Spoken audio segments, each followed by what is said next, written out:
Berjumpa dengan saya, Safitri Devi Farhani dalam channel YouTube saya, Safitri Farhani. Kali ini, saya akan membahas mengenai 5 nilai dasar yang wajib dimiliki oleh seorang pegawai negeri sipil. Apa aja sih nilai-nilai tersebut? Yang pertama adalah nilai akuntabilitas, yang kedua adalah nilai nasionalisme, yang ketiga adalah nilai etika publik, yang keempat adalah nilai komitmen mutu, serta yang kelima adalah nilai anti korupsi. Bagaimana sih cara penerapan nilai tersebut dalam kehidupan sehari-hari PNS? Apakah Anda penasaran? Saksikan berikut wawancara saya dengan Bapak Sekda Kabupaten Mojokerto berikut ini. Check it out. Nasionalisme, etika, komitmen mutu, sama anti korupsi. Nanti kalau rencana saya mengambil contoh terkait nilai-nilai itu, terus sama tanya mungkin tentang hambatan, tantangan, sama risikonya, tentang substansinya. Itu ya. Jadi apa ya tadi? Tentang akuntabilitas, nasionalisme, etika, komitmen mutu, sama anti korupsi. Komitmen mutu sama anti korupsi.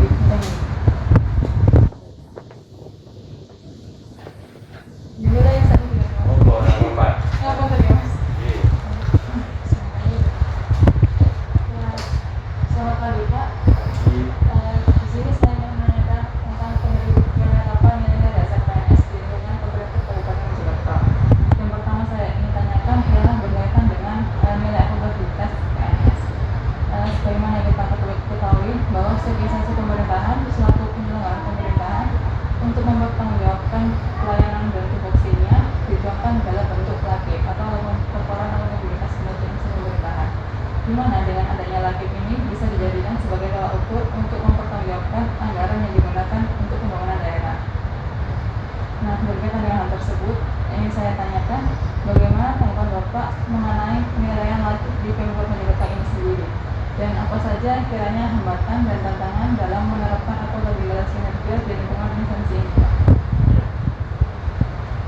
Baik, seperti kita ketahui bahwa akuntabilitas ini adalah bagian dari sistem pemerintahan ya, dan karena bagian sistem pemerintahan yang harus dilakukan ya, karena kita tahu kalau di pemerintahan ini tentu tahapan-tahapan program kegiatan kan dimulai dari perencanaan ya, kemudian pengorganisasian ya, pelaksanaan, dan tentu pada tahapan terakhirnya adalah akuntabilitas atau pertanggungjawaban ini. Nah, selama ini memang sudah dilaksanakan karena kita sendiri bahwa wajib ini kan juga mendapatkan penilaian dari instansi yang ada di atas kita ya. Kalau ada wajib ada juga sakit gitu kan ya, karena merupakan penilaian tentu ini adalah kewajiban yang harus dilakukan oleh pemerintah daerah. Kalau kita breakdown itu tentu adalah kepada pejabat atau pegawai ya, pegawai. Makanya kita di awal kan ada namanya perjanjian kinerja itu. Perjanjian kinerja yang dilakukan kalau staf itu kepada atasannya langsung. Kalau staf itu ke eselon 4 ya, kemudian kalau eselon 4 ke eselon 3, eselon 3 ke eselon 2, nanti kalau eselon 2 kepada bupati begitu ya.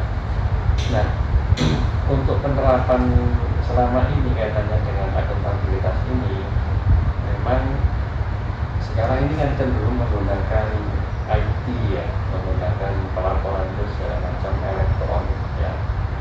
Nah, ini kadang-kadang kalau elektronik ini kendalanya tentu adalah kaitannya dengan teknologi yang tidak semua orang paham tentang teknologi itu. Di sisi lain, memang untuk menjadikan orang paham mengenai pertanggungjawaban itu tentu harus dipahamkan betul ya, mengenai bagaimana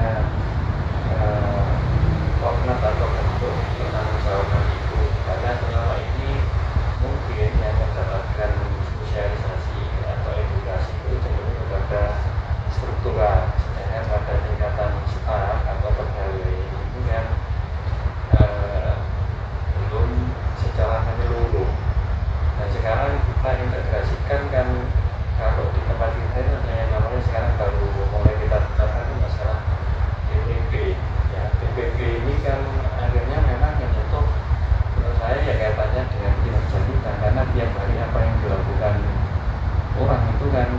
melaporkan pegawai itu kan harus tersistematika. Jadi kalau dia tidak melaporkan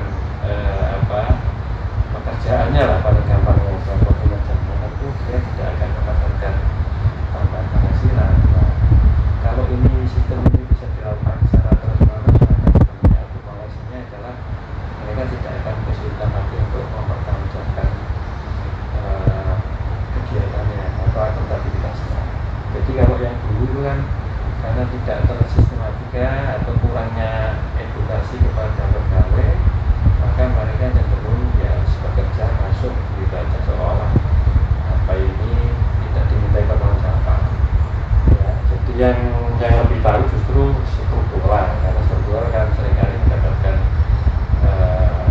sosialisasi edukasi, dia juga mendapatkan semacam pelatihan ya, termasuk pelatihan pembinaan dan sebagainya. Jadi kira-kira itulah mungkin ya kesulitan dan mungkin kondisi akuntabilitas di tingkat pegawai kita di lingkungan pemerintahan Kabupaten.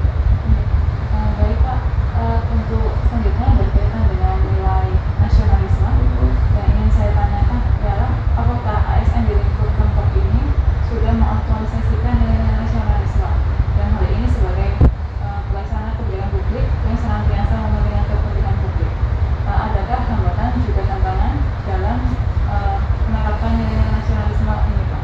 Iya, kita tahu menurut saya tantangannya luar biasa nasionalisme ini, apalagi yang paling kita rasakan adalah sejak tidak adanya lagi dulu namanya penataran P4 ya, artinya internalisasi ideologi Pancasila ini kan, atau wawasan kebangsaan kita lah. Ini kan kalau untuk pegawai ini kan tidak seperti kalau kita sekolah. Kalau pegawai ini tidak ada penataran lagi semacam dulu.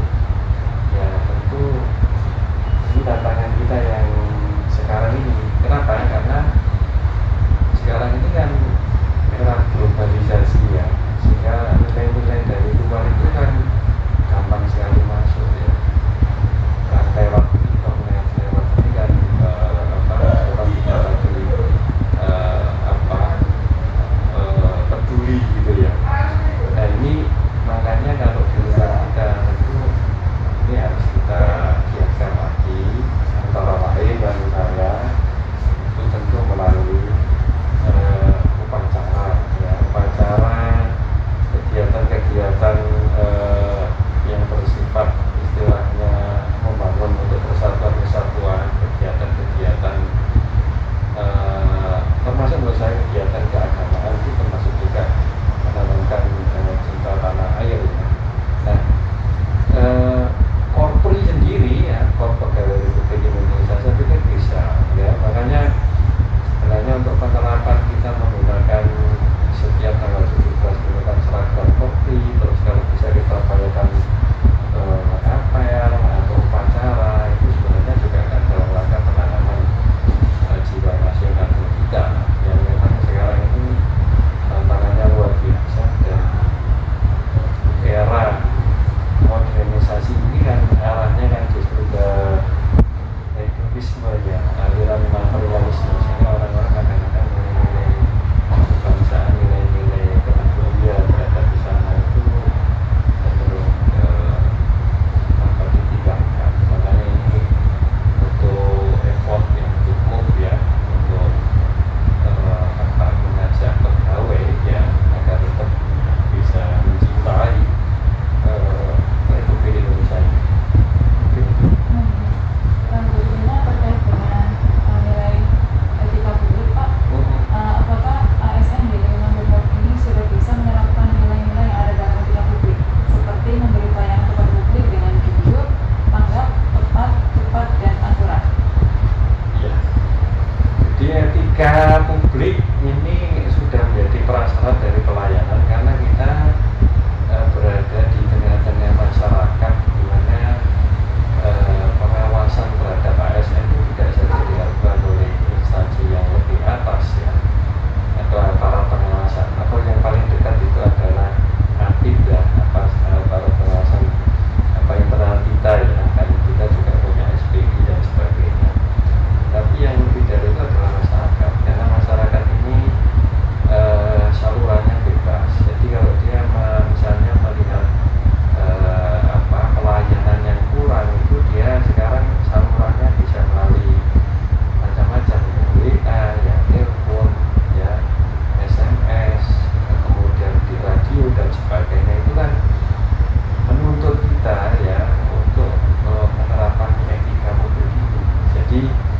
sebenarnya kalau secara mendasar sih harus kita terapkan etika itu, tetapi ini juga kan kita tuntutan masyarakat. Jadi kalau misalnya pegawai kita kurang dalam pelayanan atau tidak jujur, itu tentu akan berakibat yang tidak baik bagi dia. Karena di era sekarang ini sangat mudah orang melihat kegiatannya pegawai itu dimanapun dia melakukan, sehingga kalau dia ada penyimpangan, ada hal-hal yang tidak sesuai dengan etika, maka itu akan cepat diketahui. Sedangkan di tempat kita ini kan juga ada pengawasan. Makanya kalau penerapan ini saya jamin, saya yakin bahwa itu diterapkan oleh pegawai kita. Cuma kemudian bagaimana penerapannya nanti tergantung pada masing-masing personal. Tapi di luar itu ada pengawasan yang dilakukan tidak hanya oleh internal tetapi oleh eksternal, yang lebih luas lagi adalah ada masyarakat, ada LSM dan sebagainya. Sehingga itulah mungkin tantangan dan bagaimana penerapan etika publik di pemerintah Kabupaten.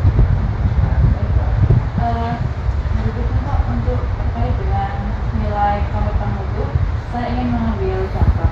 Sebagaimana kita tahu bahwa Pemkot ini mempunyai suatu inovasi yang bernama Swita Pak.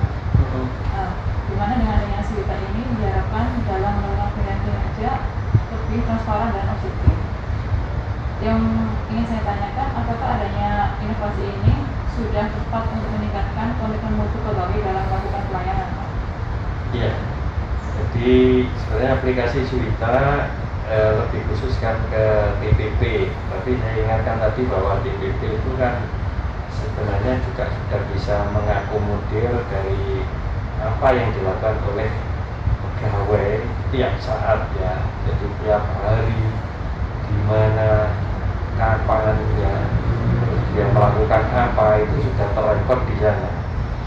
Nah, di sini tentu pelaporannya ini adalah, atau aplikasi ini nanti tergantung juga kepada atasannya. Jadi atasnya ini kan yang melakukan kontrol terhadap apa yang dilakukan. Jadi kan artinya bahwa apa yang dilakukan oleh pegawai itu, maka itu akan dikontrol oleh atasannya langsung. Karena kalau tidak dikontrol itu kan bisa jadi hanya sekedar pelaporan. Jadi kan ada untuk mencontohkan di mana dia berada, dia melakukan apa, jam berapa, ya kan? Terus kontribusinya terhadap OPD-nya atau organisasi itu seperti apa. Artinya ya tentu yang dia lakukan pastilah kegiatan yang ada hubungannya dengan tupoksi di OPD itu. Kalau kita tarik lagi ke atas adalah kegiatan yang sesuai dengan visi misi dari bupati ya, pemimpin atau kepala daerah kita ini. Karena kan nggak mungkin orang itu melakukan kegiatan itu menyimpang dari itu.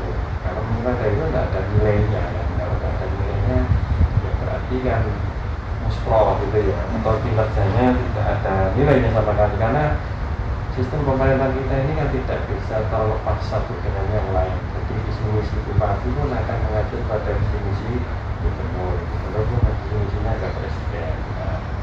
Nah, aplikasi sudah sebenarnya untuk memudahkan ya pemantauan terhadap apa yang dilakukan oleh ya. Nah, tentu kalau mudah dipantau, kinerjanya akan bisa diketahui, nyambungnya dengan visi misi juga akan bisa diketahui, sehingga nanti nilainya berapa itu kan juga akan secara objektif bisa diketahui.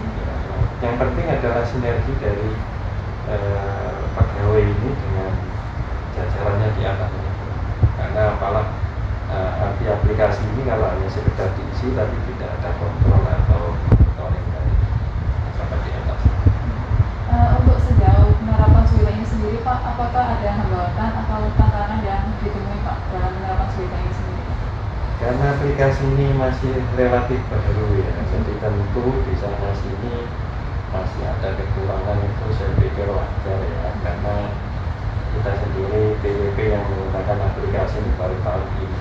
Jadi kalau itu ada kekurangan misalnya mungkin ya kaitannya dengan apa ada kamus namanya, kamus aktivitas itu ya. Nah kadang-kadang aktivitasnya ini masih menjadi perdebatan ya. Misalnya aktivitas ini kalau dia bekerja di hari libur atau bekerja di luar jam kerja misalnya, kemudian ada kaitannya dengan opini yang lain dan sebagainya. Jadi ini masih menjadi bagian dari penyempurnaan. Kalau kekurangan, apalagi yang ini namanya IT ya, IT ini tantangan kita yang paling berat sekarang adalah SDM pegawai kita ini kan tidak mempunyai kemampuan yang sama ya. Apalagi kalau kita ngomong di lapangan misalnya untuk pengelola sampah, tukang sapu jalan, itu kan juga mengerjakan aplikasi ini, padahal mereka ini punya background latar belakang pendidikan yang ya ada yang masih lulusan SD atau SMP. Nah itu kan sulit untuk bisa memahamkan ya, apalagi kalau usianya sudah usia di atas 50 ya itu atau yes, kalau mereka dengan latar belakang itu kan terbatas kemampuan. Jadi ini kendala-kendala yang mungkin harus bisa diatasi. Untuk yang terakhir Pak, yang ingin saya tanyakan terkait dengan anti korupsi Pak. Kira-kira kiat-kiat apa yang dilakukan untuk menginternalisasi nilai-nilai anti korupsi di kalangan ASN di Mojokerto ini Pak? Iya, kita bekerja sama dengan KPK. KPK ini punya punya Kopsurga ya. Kopsurga itu ya ini selalu melakukan supervisi dan pencegahan kaitannya dengan korupsi ini. Nah, dia punya aplikasi namanya MCP ya, Monitoring Center for Prevention. Jadi pencegahan yang itu sebenarnya secara mandiri kita itu melaporkan di dalam MCP itu. Jadi ada 8 area ya, 8 area itu mulai yang namanya aset ya, manajemen aset, manajemen ASN ya, kemudian masalah pengadaan barang dan jasa ya, termasuk mengenai tata kelola dana desa ya, pajak. Jadi semuanya itu dilaporkan secara mandiri oleh mungkin diwakili oleh OPD dalam tim MCP itu. Nah, penilaiannya itu nanti akan dilakukan oleh KPK. Nah, OPD yang mewakili misalnya katakanlah sekarang masalah aset misalnya, maka dia akan membreakdown ya aset seluruh Kabupaten Mojokerto harus dalam kondisi baik. Artinya kan kalau ada penyimpangan aset itu kan akan terketahui dari ini. Jadi misalnya dalam pengadaan barang dan jasa, maka dia kan harus melaporkan kondisi real dari pengadaan barang dan jasa. Jadi bidang-bidang yang dilakukan oleh 8 area ini itu menjadi pemantauan. Nah, dari sini sebenarnya korupsi itu dicegah. Ya, karena yang penting itu di area pertama itu perencanaan penganggaran. Jadi kalau perencanaan penganggarannya sudah nggak benar itu nanti akan terpantau dari sana, karena KPK kan bisa memonitor.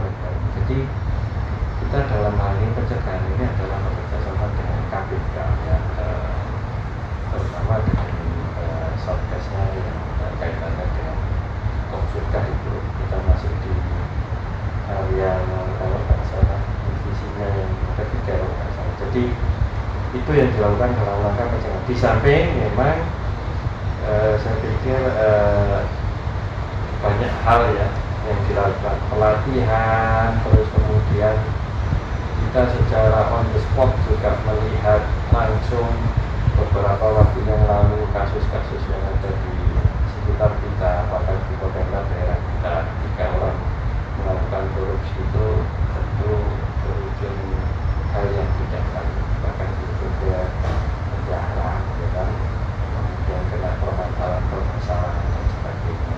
Sehingga dari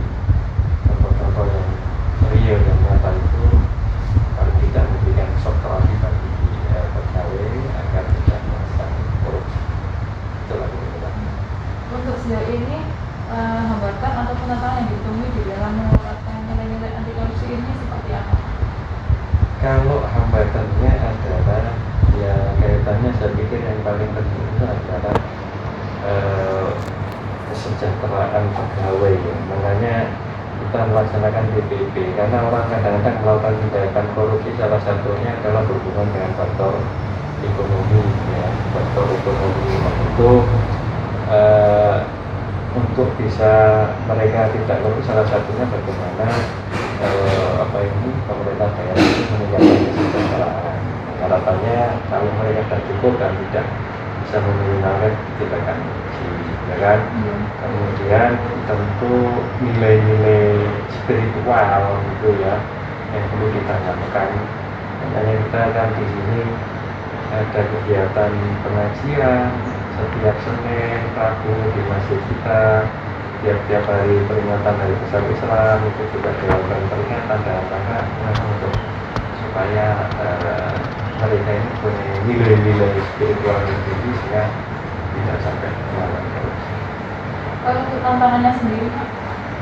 Ya tantangannya adalah bagaimana menjadikan orang tidak korupsi itu kan harus diketahui faktor-faktornya. Tadi saya ngomong kalau faktor ekonomi berarti tantangannya bagaimana kita bisa mengalokasikan anggaran untuk kesejahteraan. Kalau bisa mengalokasikan, misalnya kalau kita tidak mengandalkan dana dari pusat untuk meningkatkan PAD kita, tapi kadang-kadang meningkatkan PAD ini kan juga lingkaran.